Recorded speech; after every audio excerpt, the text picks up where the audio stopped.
Today we're here in St. Petersburg, Florida at the Tampa Bay Automobile Museum. It's a really cool museum. It has a lot of interesting vintage stuff, a lot of quirky stuff that you won't see most other places. So let's go in, let's have a look around, and then I'm going to talk about some of my favorite cars that they have here, and one of the employees, Thane, is going to show us around some of his favorite stuff. So here as we walk in, we can see the Alpine A110, the original one. It's a tiny little rear engine race car. Looks a lot smaller in real life than it does on video if you've never seen it in real life. And then over here we have a model of the Silent Night sleeveless engine. We're gonna get some more information about this a little later.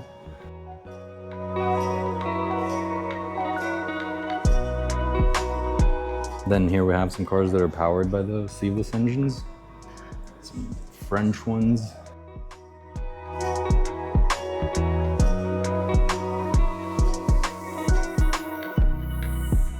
A Panhard. And some American ones, the Willis Knights.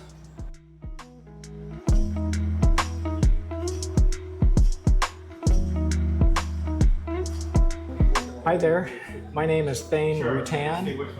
I'm a retired mechanical engineer. I worked for General Dynamics for some 40 years, and I've just now started working for the Tampa Bay Automobile Museum.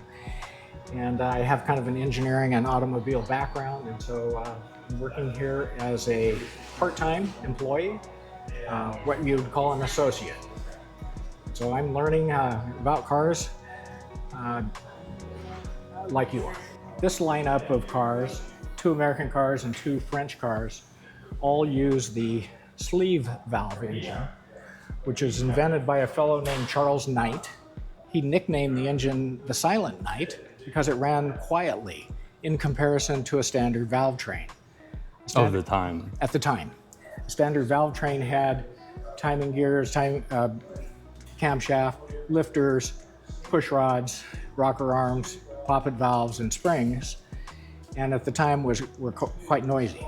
Clack, clack, clack, clack, clack. So Charles Knight invented what he termed the Silent Night because it didn't use that standard valve train, and I'll show you a model of what he did use, but it ran quite quietly at a higher cost, and it burned quite a bit more oil. I'll show you how it works in a minute. That eventually got overwhelmed by technology because when they invented the hydraulic lifter and other refinements to a standard valve train, they quieted that down and put Charles Knight and his company out of business because the sleeve valve engine was more expensive and burned quite a bit of oil. And the other ones were like good enough now. So. Yes, and what they use in today's modern engines. Yeah. You've heard of the valve train? Mm-hmm. That's all those parts: camshaft, timing gear, camshaft, lifters, push rods, rocker arms, poppet valves. So I'll show you how the sleeve valve works.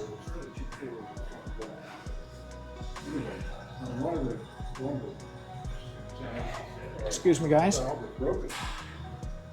So I was going to show you. Welcome to listen. Go ahead. We'll listen. I need to get my bearings here a little bit. So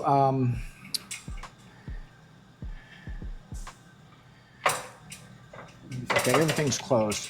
So everything's closed. You can see that it's a more or less standard piston, a more or less standard cylinder wall, but has 2 sleeves on the outside of the cylinder wall that open and close ports, an intake port and an exhaust port. A little bit like a 2-stroke engine, but it doesn't use reed valves, and it's actually a 4-stroke engine. And so we have just finished the exhaust stroke. You can see the exhaust port is open. So we've just pumped gas, the exhaust gas out the exhaust stroke, and now we're on the intake stroke. You see the intake port opening, fuel air mixture going into the combustion chamber. We're now on the compression stroke. At top dead center, the spark plug fires. Now it's the power stroke. You note that everything's closed. power stroke. Exhaust stroke is opening up the exhaust port. So it's a 4-stroke engine, but it eliminates the standard valve train. Yeah, no valve. That's pretty crazy. And it was popular at the time because it ran quietly. In fact, they named it the Silent Knight after his name. A couple of my favorite cars are here in this little room. First off, the original Morgan 3-wheeler. They still made this car, or a version of it, until a couple of years ago. And they have a new 3-wheeler. It's a lot more modern, but still a 3-wheeler. And after that, there's a replica of the first self-propelled vehicle, the Vardier de Cunot. I don't know how to say that properly, but it doesn't really matter. The point is that it's a steam, self-propelled horse carriage type thing. Over here they have the Tatra Tour, and what's really cool about this is that it has 2 axles in the back, sort of an early off-roader.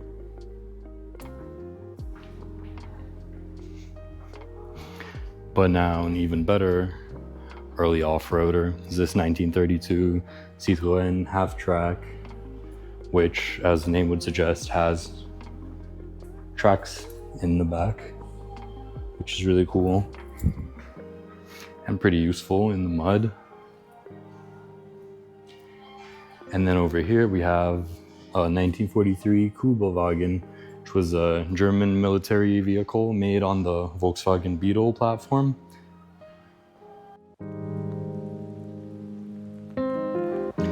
This 1952 Delahaye. It's a really, really beautiful car. Look at that interior.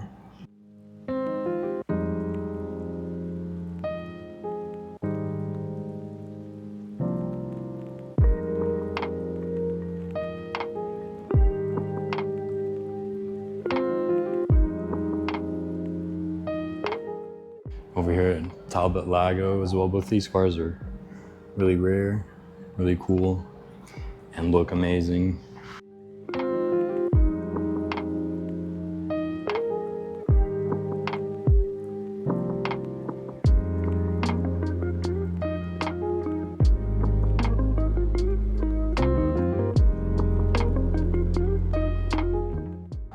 This is another Talbot Lago, a little bit earlier, a 1950.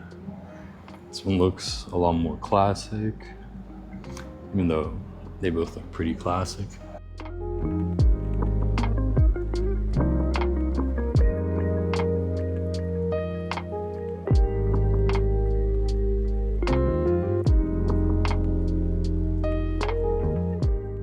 It's 1937 Peugeot Dalmat, named after a Parisian Peugeot dealer. It's also an amazing looking car.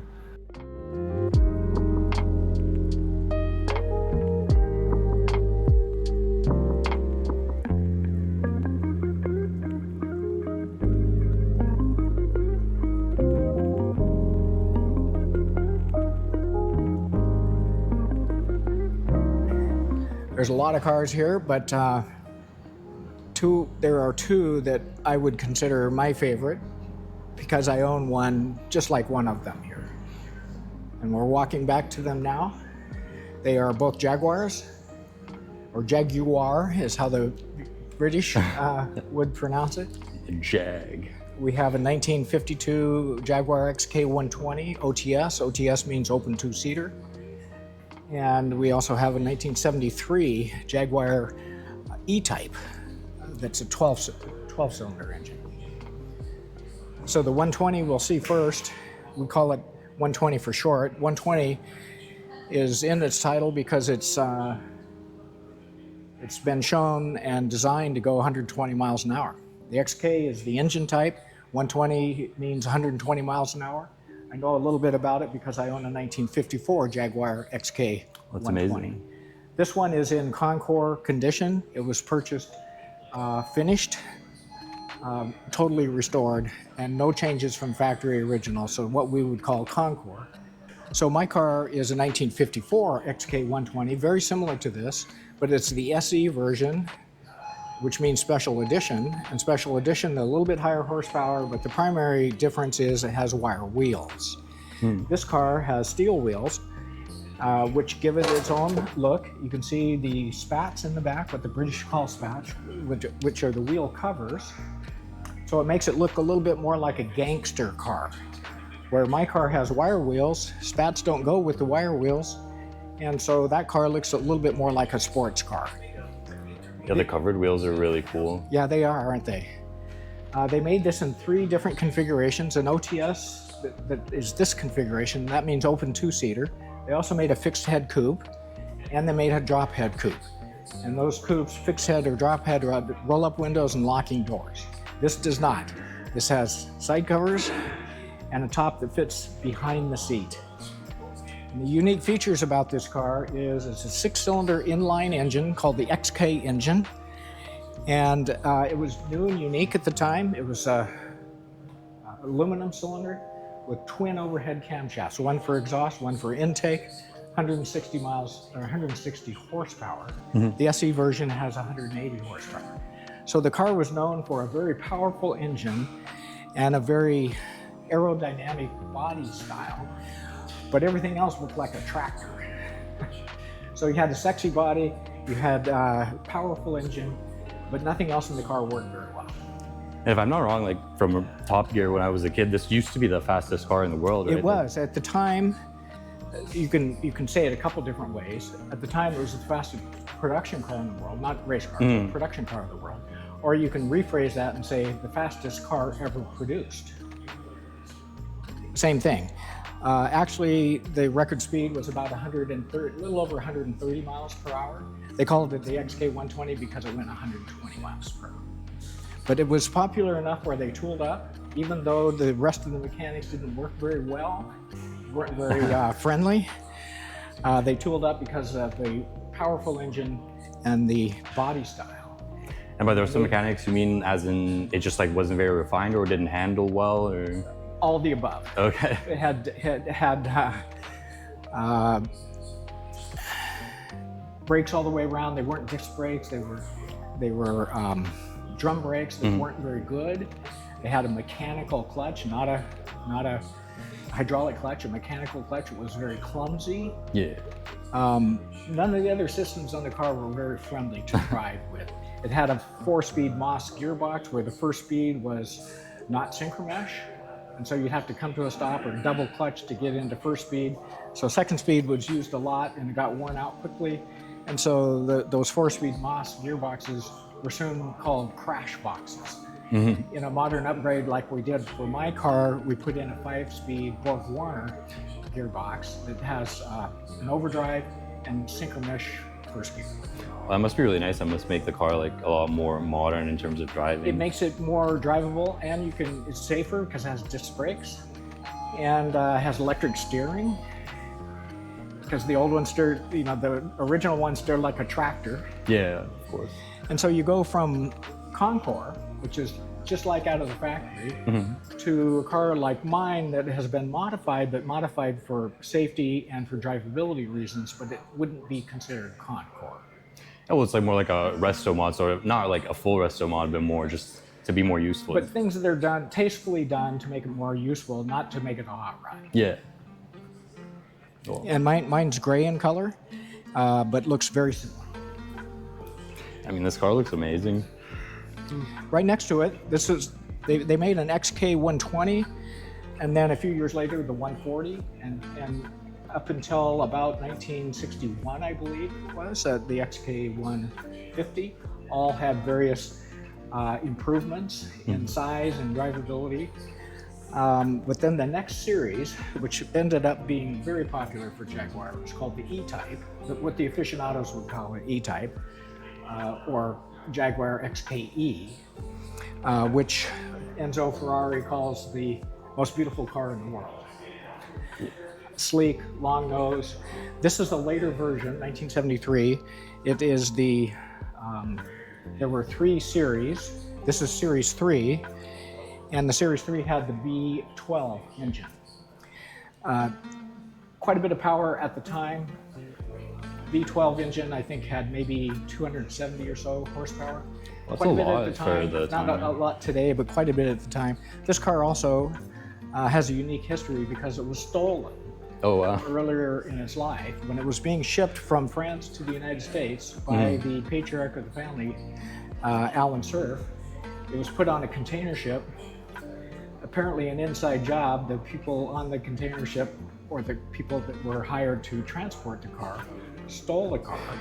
It was missing for 6 years. It was eventually recovered and eventually restored and became Alan Cerf's daily driver.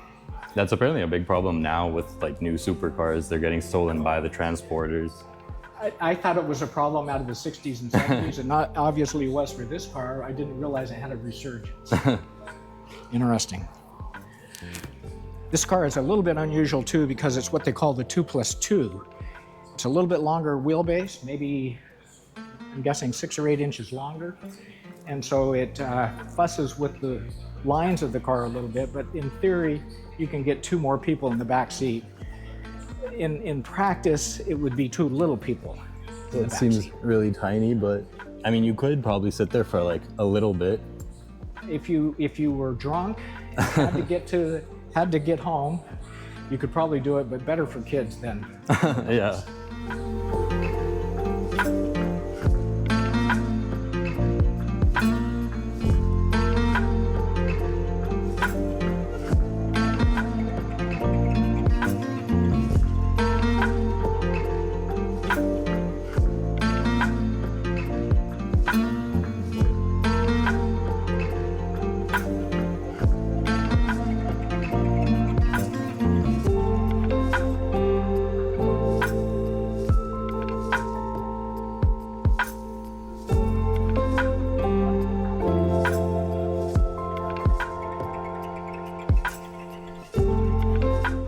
I don't know a whole lot about this car, but it was very high-end. It'd be a luxury car. It'd be what Charles de Gaulle would have ridden in.